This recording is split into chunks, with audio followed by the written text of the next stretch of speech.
I remember the exact smell of that Tuesday afternoon. Cut grass from the neighbor's lawn, a faint trace of exhaust from the street, and the particular warmth of a car that had been sitting in the sun too long. It's strange, isn't it, how the senses record trauma with such precision, how the brain, in the moment before the floor gives way beneath you, decides to take a photograph of everything. My name is Kevin. I was 37 years old, worked as a civil engineer for a mid-sized firm downtown, coached youth soccer on weekends, and believed, with everything I had, that I was one of the lucky ones. Married to a woman I adored. Building something real. Her name was Claire. We met at a mutual friend's birthday party 11 years before that Tuesday. I wasn't even supposed to be there. My colleague had dragged me out, insisting I needed to stop spending every weekend hunched over blueprints. Claire was standing near the kitchen, laughing at something someone had said, and the laugh, God, that laugh, was so unguarded and full that I found myself walking toward her before I'd consciously decided to move. We talked for 4 hours that night. We talked until the party thinned out and the host started stacking empty bottles by the door. We talked until it was just us and 2 other people who were themselves too absorbed in conversation to notice. By the time I drove home, I had her number and something else, something harder to name. A certainty. The quiet, uncomplicated kind that doesn't announce itself with fireworks, but settles into your chest like a key finding the right lock. We dated for 2 years, were engaged for 1, and married on a warm September afternoon in the garden of her parents' home upstate. I cried when I saw her come down the makeshift aisle between white folding chairs. I'm not someone who cries easily. My best man, a guy named Phil who I'd known since college, leaned over and said, "You're a goner, Kev." And I laughed because he was right and I didn't mind at all. 8 years of marriage followed. We bought a house in a suburb close enough to the city that we didn't feel stranded, far enough that we had a yard and quiet nights and neighbors who waved from driveways. We talked about having kids. We never quite got there. Something always intervened. Timing, finances, a promotion Claire was chasing, a major project I was leading. We told ourselves there was time. Maybe we were right. Maybe that was just the story we told. Claire worked in marketing for a pharmaceutical company. She was good at her job, sharp, persuasive, easy in rooms full of people in a way I never quite was. She traveled occasionally for conferences, client dinners, team retreats. I never thought anything of it. Why would I? She was my wife. She was Claire. Looking back, I can identify the signs. I know I'm supposed to. It's part of the ritual of betrayal, the retrospective autopsy where you lay out all the symptoms you missed and marvel at your own blindness. The late nights that started happening more frequently. The way her phone had gradually migrated from the kitchen counter, where it used to live, to always being within reach of her hand. The gym routine she'd started 6 months prior, which I had celebrated because I thought it meant she was feeling better about herself. The new underwear I noticed in the laundry that I assumed was just her refreshing a wardrobe she'd always been particular about. None of it seemed like evidence. All of it seemed like life. She wasn't cold toward me during that period. That's what confuses people when I tell the story. They assume a cheating spouse must become distant, must project guilt through withdrawal. Claire wasn't distant. She was warm. She made dinner on Sundays. She asked about my projects with what seemed like genuine interest. She still reached for my hand in movie theaters. If anything, I felt like we were in a good stretch. I thought we were fine. I thought we were better than fine. I was the last to know what fine actually looked like. The Tuesday in question started as every Tuesday did. I was up by 6, coffee made, out the door by 7:15. Claire was still in bed, which wasn't unusual. Her office was closer, her hours slightly more flexible. I kissed her on the forehead before I left. She murmured something warm and sleepy and pulled the blanket up. I remember smiling on the way to my car. Work was ordinary. A site visit in the morning, a long meeting in the afternoon that could have been an email. The usual bureaucratic friction that comes with large infrastructure projects. I left the office around 5:30, picked up some groceries because we were out of a few things, and pulled into the driveway at 6:15. Claire's car was already there. She'd been driving separately more often in recent months. Her schedule, she said, was unpredictable, and she didn't want me to have to wait around or rearrange my day for her. Made sense. I hadn't questioned it. I unloaded my groceries and went inside. Claire was upstairs. I could hear the shower running. I called up that I was home, got a muffled response, and started putting things away in the kitchen. That's when I realized I'd left my work bag in her car.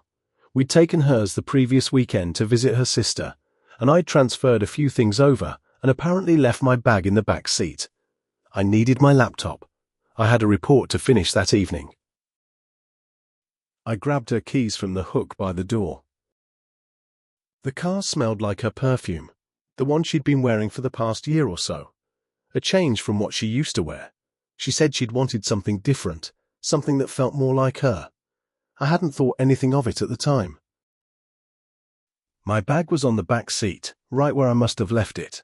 I grabbed it and was about to back out of the car when I noticed the bag in the side pocket of the passenger door. It was a small canvas tote, the kind pharmacies give away when you spend over a certain amount. I recognized it vaguely. I thought it was for her gym things, a spare deodorant or hair tie. I don't know why I looked. There was no specific suspicion guiding my hand. Maybe it was just reflex. I'm an engineer. I notice things out of place. I'm trained to account for details. Maybe some part of me knew and was ready. Or maybe it was pure, indifferent chance. I opened the tote. Inside were condoms. Not one, not two. Enough that the number forced a specific interpretation. Enough that every innocent explanation. A co-worker had left them. They were old. She'd bought them for us and forgotten. Crumbled instantly under the simple arithmetic of quantity. This wasn't ambiguous. This wasn't a misunderstanding waiting to be explained away. I sat in that car for a long time. The evening light was doing something very beautiful through the windshield, the golden hour kind that makes everything look warmer than it is. And I sat there with this bag in my hands and felt the entire architecture of my life perform a slow, silent collapse. It didn't feel like rage. Not yet. It felt like a pressure change. Like the moment in an airplane when your ears haven't equalized and the world sounds muffled and slightly wrong. I kept waiting for the feeling to resolve into something I recognized. It didn't. I put the bag back where I found it. I took my laptop bag. I locked the car. I walked back inside. Claire came downstairs 20 minutes later, fresh showered, hair damp, wearing the oversized sweater she always wore at home. She looked comfortable and beautiful and completely at ease, and I was standing at the kitchen counter with a glass of water I hadn't drunk, trying to arrange my face into something neutral. "Hey," she said, "how was your day?" "Fine," I said. She opened the fridge, pulled out some leftover pasta, started reheating it. We made the kind of small talk that couples make after years together. Abbreviated, comfortable, full of unfinished sentences that the other person understands anyway. She told me about a difficult client. I said something about the site visit. We ate dinner at the kitchen table. I watched her. I mean, really watched her. The way she twirled pasta on her fork, the way she laughed at something on her phone and showed me the screen out of habit, the way she reached over and brushed a crumb off my sleeve without thinking. She was so thoroughly herself, so present and ordinary and known to me. And yet, I didn't confront her that night. I've been asked many times why not, why I sat across from her at dinner and went through the motions of an ordinary evening. The honest answer is that I wasn't ready. I needed to know more first. I needed to be sure. Some part of me, the part that loved her beyond reason, was still looking for the exit, the alternate explanation, the misunderstanding I could file away and never revisit. I wasn't ready to close that door. In the days that followed, I became a different version of myself, a quieter one. I checked things I'd never thought to check. Phone records through our shared plan account. Credit card statements, which we access jointly online. Location data from the app we'd installed on each other's phones years ago, originally as a practical measure, to know when the other was heading home so someone could start dinner. What I found was not complicated, It was devastatingly simple. The late Tuesday evenings that corresponded with charges at a hotel 20 minutes away. A pattern so consistent, so deliberate, so clearly designed around my schedule that it took on an almost administrative quality. She had organized this. She had maintained it with the same capability she brought to her actual work. His name, I eventually pieced together, was Owen. He worked in a different division of her company. I found his name in a trail I will not fully detail here, not because I'm protecting anyone, but because the specifics of how I confirmed it no longer feel important. What mattered was the confirmation itself. What mattered was that this wasn't a lapse, a single, terrible mistake born of a bad night and too much to drink. This had been ongoing, months at minimum. I sat with that knowledge for 9 days before I said anything. 9 days of sleeping next to her. 9 days of meals and television and the mundane choreography of shared life. 9 days of watching her move through our house as if nothing had fractured. 9 days of being a man I didn't recognize. Careful, measuring, performing normalcy like a second job. On the 10th day, I came home early. I sat at the kitchen table and waited. She came home at her usual time, 7 o'clock, and walked through the door talking about traffic. She stopped when she saw me, just stopped. Something in my stillness perhaps, or my expression. I'd stopped performing by then. I was just myself. What was left of myself. "Kevin," she said. "Sit down, Claire." She put her bag on the counter slowly. She sat across from me, and I told her what I knew. Not with shouting, not with the theatrical anger that people might expect. I was steady. I was quiet. I told her about the condoms in the car. I told her about the hotel charges. I told her his name. She went completely white. Then she cried. I want to be careful about how I describe what came next, because I know what people expect. They expect the dramatic confession, the desperate pleading, the revelation of some fundamental failure in our marriage that explains and perhaps partly excuses everything, and there was some of that. She told me she was sorry. She told me it had been going on for 7 months. She told me it hadn't started as anything significant, that it had grown before she knew how to stop it, that she had been intending to end it. She did not tell me she didn't love me. She told me she did love me. She told me she didn't understand how both things were possible, but that they were. I sat and listened. I let her speak, and when she was done, I said, "I need you to go stay somewhere else for a while." She looked at me with her face devastated, and I felt something I hadn't expected. Not satisfaction, not anger, but a profound, exhausted grief. For her, for me, for the 11 years. For all the Sunday dinners and weekend soccer games and golden hour evenings, and the man I'd been at the altar when Phil said I was a goner and I hadn't minded at all. She stayed with her sister. I stayed in our house, which felt very large and very quiet. My friend Phil came over 2 days later. Someone must have told him, or maybe he could tell from the way I'd sounded on the phone. He brought beer and a pizza and didn't ask me to talk about it. We watched a game I barely followed, and at some point I told him what had happened, and he listened without performing outrage, which was exactly right. He just let it be what it was. In the weeks that followed, I went through the standard motions of a life dismantling itself, consultations with a lawyer, the practical questions about the house, the finances, the careful and painful process of telling family. My mother took it harder than I expected. She'd loved Claire. Most people had loved Claire. That was one of the things about her. She was genuinely easy to love. I went to therapy. I resisted it for years before this, as many men do, convinced that what I couldn't resolve internally, I could simply outrun. My therapist, a soft-spoken man in his late 50s named Dr. Harmon, helped me understand that the grief I felt was legitimate and didn't require justification, that it was possible to love someone and feel betrayed by them simultaneously, that the two things did not cancel each other out.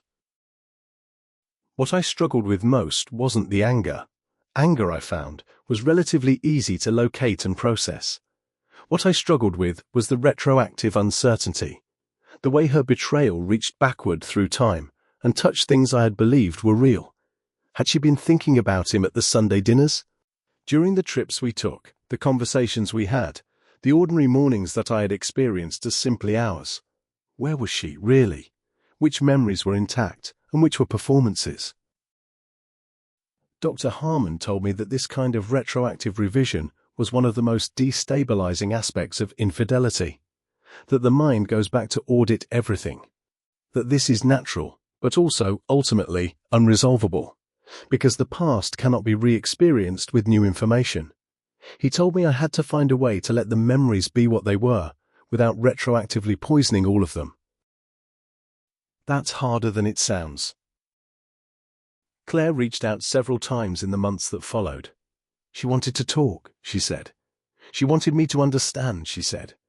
She had ended things with Owen, she said, and I believe that was probably true, not because she told me, but because it wouldn't change anything either way. We spoke twice, once on the phone briefly, once in person, at a coffee shop that was neutral ground.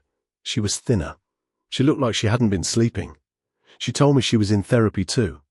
She told me she was trying to understand her own behavior, her own choices.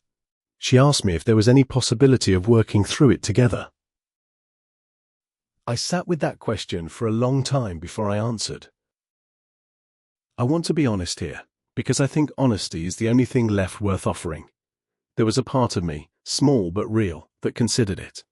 That weighed the 11 years against the 7 months. That thought about who she had been to me before that Tuesday afternoon in the car.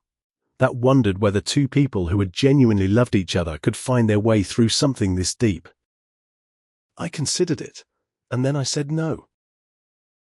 Not because I stopped loving her. That's the complicated part, the part that resists clean narration. I think I still loved her. I think some version of love for her exists in me in a form that doesn't fully expire. But love, I had learned, is not the same as trust.